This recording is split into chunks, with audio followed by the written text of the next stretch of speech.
See who's going to tap in. Man,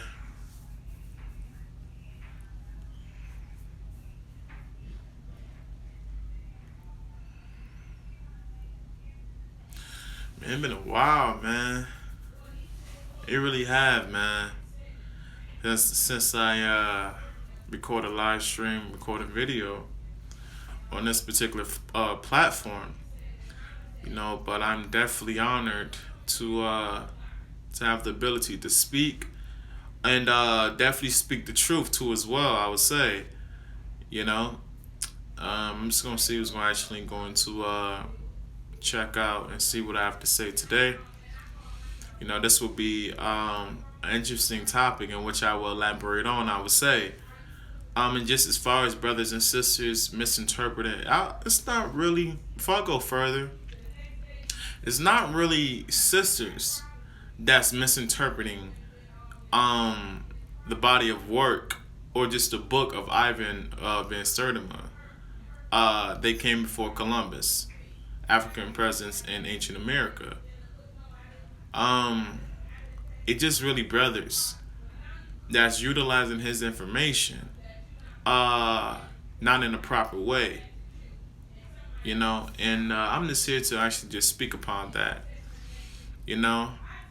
Because I think for us to really evolve as a collective or as a whole, as a people, really must understand and don't twist people's words. Don't twist the scholars' words. Don't twist the ancestors' words. Even Dr. Ivan Van Sertima himself, he stated that peace and love and abundance to the sisters, that just came in. He even stated himself. He said that his motive was not to indicate based on documented evidence to as well, or just based on what Christopher Columbus said within his own journal, and etc. That Africans are really and Americans, or they're indigenous to this land in particular. He himself, he never stated that Africans are indigenous people to this land. So when people say that, oh, Ivan Van Sertima, he is already proven, no, brother or sister, no. Don't twist his words around. The motive of Dr. Ivan Van Sertima book, They Came Before Columbus, was just to indicate and to show and to elaborate and etc. about how our ancestors traveled before Columbus voyage, so-called allegedly, to the Americas, and that we were trading with various kind of people too as well. So when we have this kind of information, misinformation, I would say, we really just misled or mislead people into the wrong direction, right? Because we all have clear knowledge that humanity started in the motherland Africa. This is a fact. This is a fact. All lives, whether they are Italian, whether they are European, or whatever the case may be. Excuse me, brothers and sisters, my phone is dying. But all of them derive out of the motherland, Africa. But most importantly, they come through the black woman. Right? Right. And it hurts me to even say this too as well. Most people, they fighting like hell to protect America. They are fighting like hell to protect America. Because every time when they look themselves in the mirror, they clearly see the beautiful indication of Africa pertaining to their phenotypes. Because we know, and as we talk about science or biology, in particular, your phenotypes indicate, based on who you are, stems from your DNA. We know this to be a fact, right?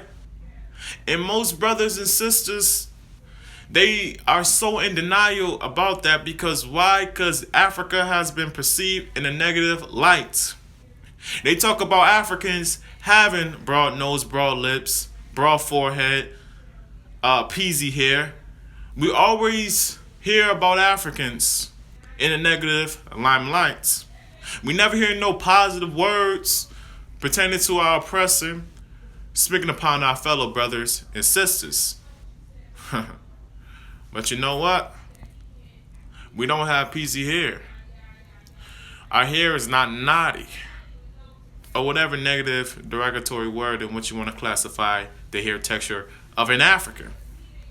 We have hair that shows the beautiful indication of how in tune we are with the radiation in which we receive from the sun. That is it. We don't have that. And also too as well, we need to stop feeding into these stereotypes that have been placed upon our brothers and sisters, I would say. Because these stereotypes, I would say, it have us to actually believe in the things in which we were previously fed by.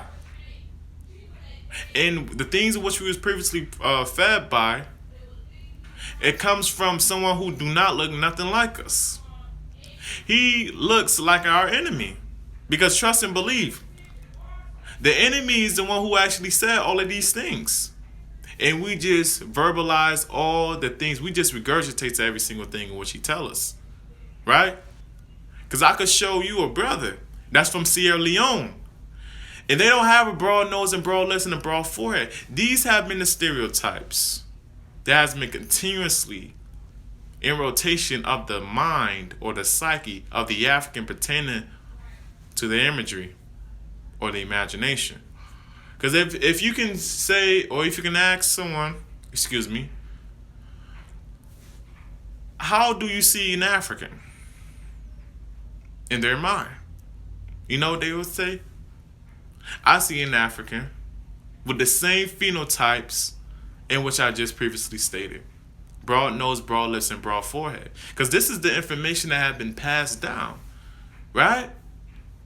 So I think that we must, before I end this live video, I think that we must clearly do our research, read books, meditate, and etc.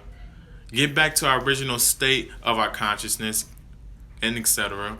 Because what I realized within my lifetime is that the enemy in which have been beautifully manifested thus far within our physical eyes and our physical existence, he will never teach us about the truth about who we are. You see, they made our beautiful phenotypes, feel alien or foreign, right? And this has been happening for quite some time. This has been happening for multiple years. But guess what? The black man and the black woman will rise, and the black child too as well. You can never exclude a child out of the equation. Because there's no higher nation than the black nation. We are the highest nation thus far. And this already have been proven. It's already have been proven on why there's so many tactics, so many agendas, and etc.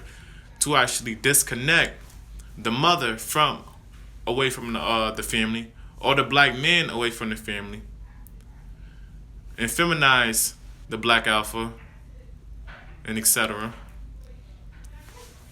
And I would say that we really must undergo the process of restoration within ourselves first before we can have any physical revolution. You hear most brothers and sisters saying that we need to restore or regenerate, you can say, the black dollar within the black community, invest within the black businesses and everything. We jump into the physical aspect before we actually can repair the mental aspect of us. Because all of us, you probably see a brother or sister probably look like me, had the same skin complexion as you. But guess what? The psychology and the spiritual system of them is completely European. Now, what do I mean by that? Meaning that the original psychology or spiritual system, of them have been previously colonized through a painful process. I'm talking about staying with Europeans, holding hands with Europeans, socializing with Europeans, being around Europeans so much that they don't even have not even a bit of knowledge as far as who they really are. Because they're going based off the information. And of course, Europeans are the educators within the European institution about who they are. But We really must just look at our psychology, our spirit, our soul, and etc. and ask this: is this of righteousness? You know what I'm saying? Once we ask the question, your mind goes on a route to actually seek the understanding away from something. But how I always say, or how I always look at it, you can say, is that I always talk about understand. I really don't want to understand, overstand, or whatever the case may be. I want to understand, because when you understand something, it truly changes your perception about something, how you value it. You get what I'm saying? So I think that's something that's very important for us to realize. Also, I would say that we must create a list. We must create goals on how we can evolve. How can we educate self? You get what I'm saying? And I'm not saying that we need to go to college. I'm not saying that. But when I'm saying that there's books, there's courses, there's seminars, and etc. for us to stimulate our own consciousness and etc. so we actually can evolve from the previously indoctrination that we have attended to physically within the white man European educational institution. And also I would say that we need to meditate, we need to fast, we need to change our diet. You get what I'm saying? We need to get in tune with the mind, body, soul, and spirit. You know, I think that's very significant for us to get in tune with our internal system, because once you're in tune with your internal system, that is your primary guider with everything. With everything, your intuition, once your intuition starts to actually kick in, you start go based on whatever your intuition is notifying you with. It could be something good or bad, but what you need to do is that you need to follow by that. Or half the times it is your spirit that's sending you notifications with something, right? The inner voice. Half the times if we can shut our mouth and not speak physically, what is the voice in which you may hear internally? Your mouth haven't physically moved, right? But you still hear a voice, because the spirit is nothing more but than a breath. Because if you go all the way back to the 16th century in Old English, right, spirit really means breath, and etc. So it's something that needs to be properly understood, not understood, but understood. Also, I would say that we definitely need to, after we go through the painful process of restoration within self, we need to find ways about unification. And just like I said it before, Marcus Messiah Garvey said we come together for a common history, heritage, ethnicity, and etc. And we all have that. You get what I'm saying? We all have that. Our ancestors come from the same place, right? And it's something that we should just have in our minds. It must be deeply rooted within our minds too as well. But on I know, brothers and sisters, man, everyone have love, life, peace upon their journey. Thank you.